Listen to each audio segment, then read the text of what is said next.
You are never going to control what other people think about you. Not if you try for the next 10 years. And the woman I am about to tell you finally accepted this in our last session. And for the first time in 3 years, she actually felt relieved. And here's what happened.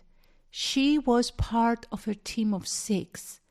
Brilliant, competent, the kind of person who gets tapped for promotions. But she was also running an internal 24/7 reputation management operation. She over-explained decisions to make sure no one thought she was cold. She stayed late to make sure no one thought she wasn't committed. She softened her feedback so no one thought she was harsh. She said yes to mentoring, coffee meetings, and extra projects, even though most of the time she didn't want to, because she couldn't afford to be seen as unsupportive. Sound familiar? Because this woman is sitting in my office right now, and if you've climbed to any level of visibility, whether that is in a boardroom, a startup, or a family where you are the one everyone counts on, you've probably done versions of this too. And here's what nobody talks about. This exhaustion that you may be feeling right now isn't about being too much. It's because you are trying to control something that was never in your control. I spent 15 years watching high achievers burn out, trying to manage other people's narratives. And throughout these years, I noticed that the women who finally stopped the exhaustion weren't the ones who got better at people pleasing. They weren't the ones who became more strategically likable. They were the ones who made one specific shift in how they thought about other people's opinions. And that's what we are walking through today. Not toxic positivity, not just be yourself nonsense. A framework that actually works because it's based on something true about how human perception actually works. By the end of this episode, you will understand 1. Why does controlling opinions create exhaustion in the first place? 2. The 3-part framework for letting go without losing your standards. 3. How to redirect that energy into the one thing that actually matters. And if you are thinking, but what if people get the wrong idea about me?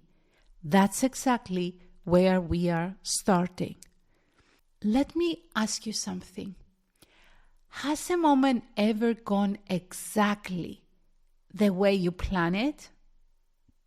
No, right?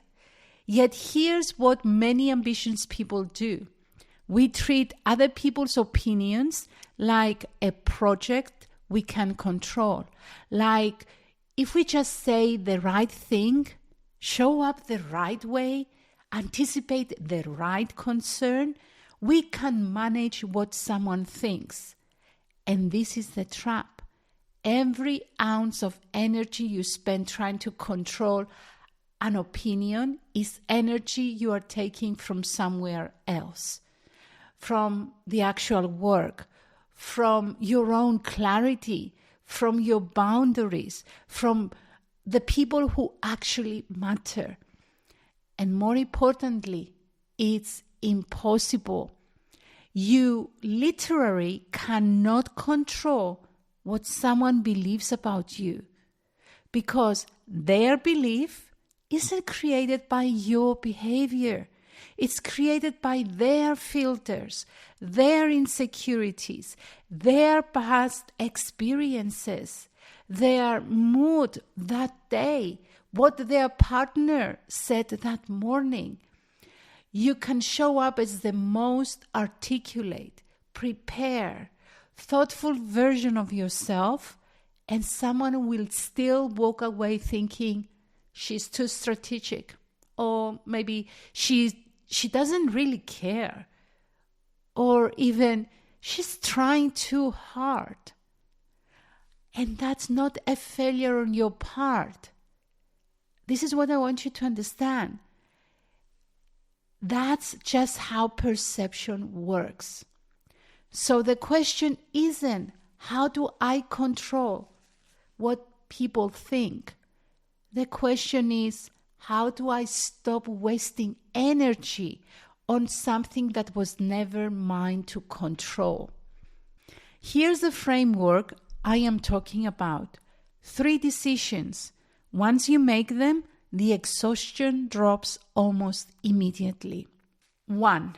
Separate their opinions from their competence.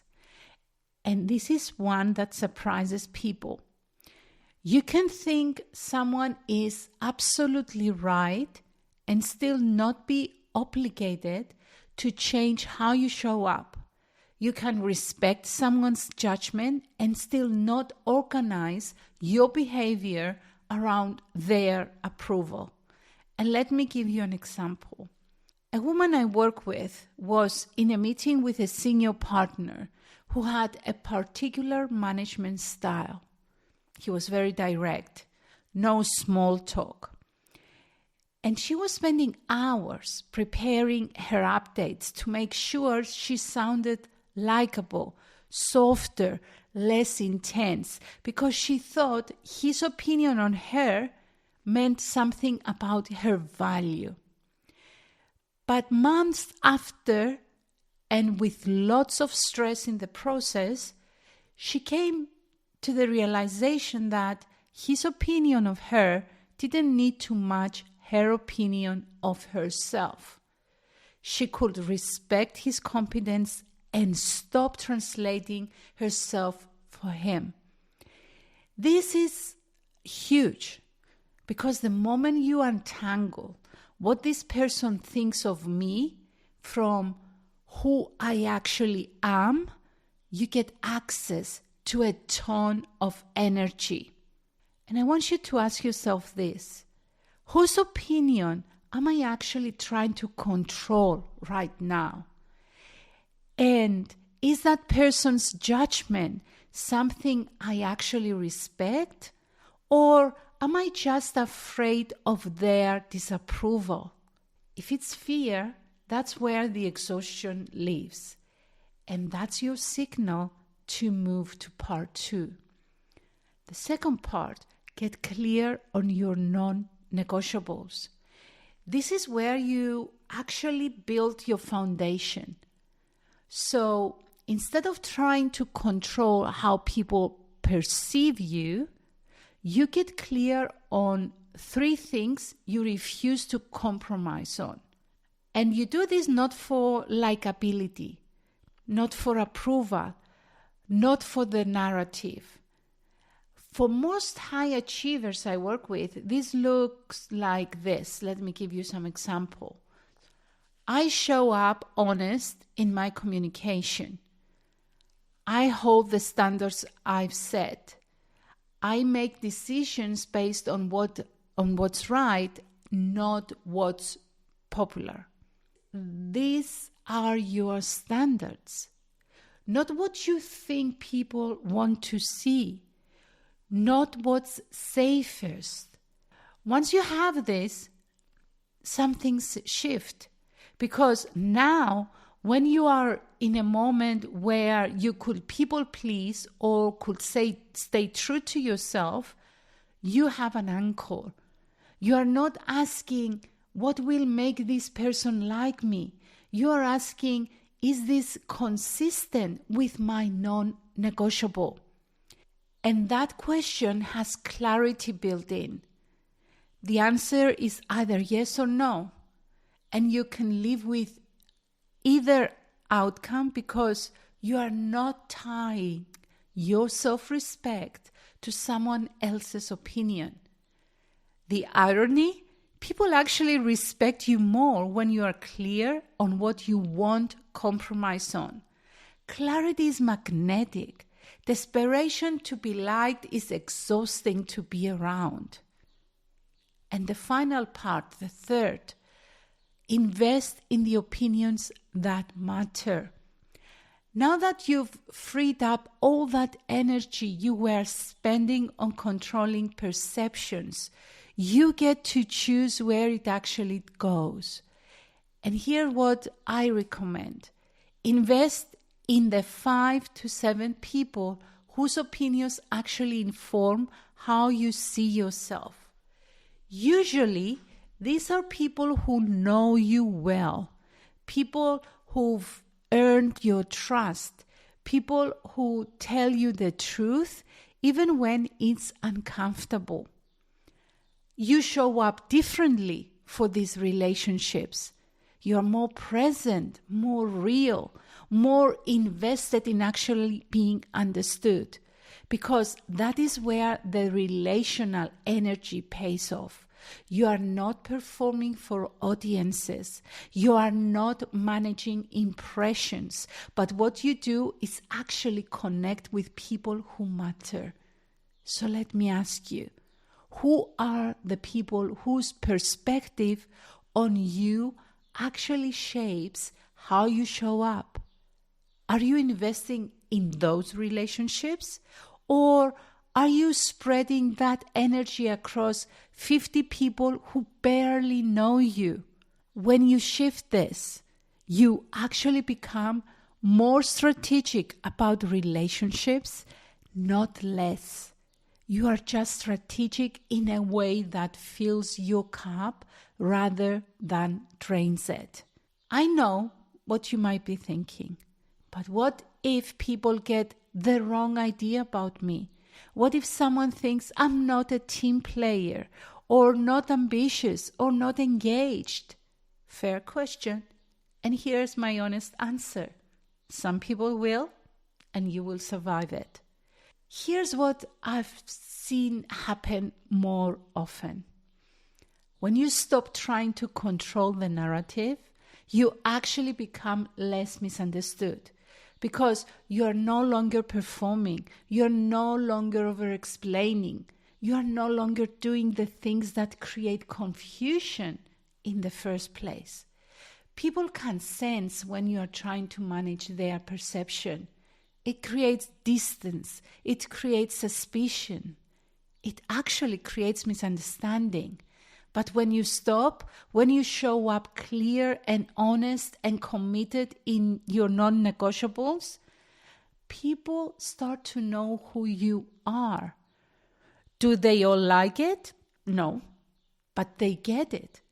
And being understood, even when not everyone approves, is infinitely less exhausting than performing. And here's another thought for you to explore.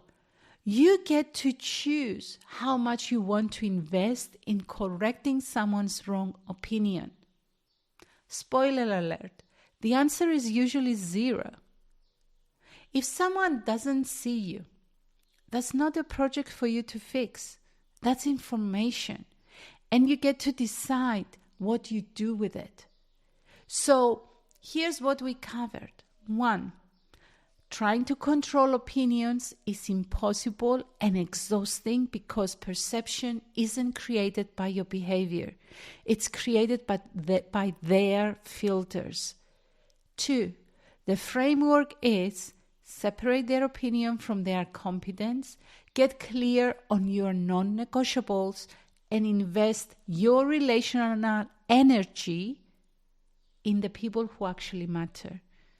3, when you stop managing perceptions, you become clearer, not invisible. You become more respected, not less. The woman I mentioned at the beginning of this episode, she still shows up prepared. She still cares about doing good work, but she stopped organizing her entire presence around managing how that partner thought about her. And the last week, he told her that she was one of the most straightforward people he works with, someone he actually knows how to work with.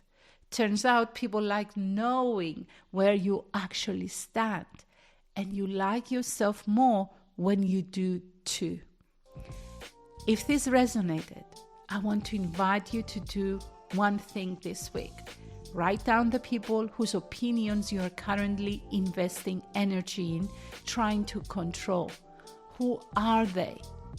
What are you afraid they will think?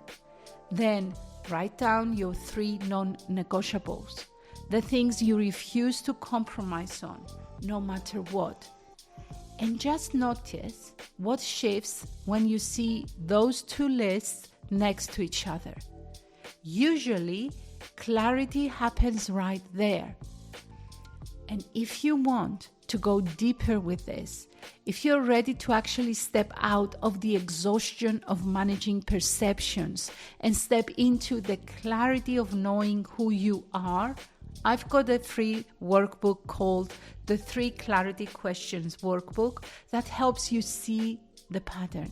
You can find it at penelopeMagulianidi.com/clarity-workbook. And if you found this useful, please share it with someone who's spending too much energy trying to control someone's opinion. Or just send it to yourself as a reminder that your self-respect doesn't need anyone's permission. Thanks for listening. I will see you next week.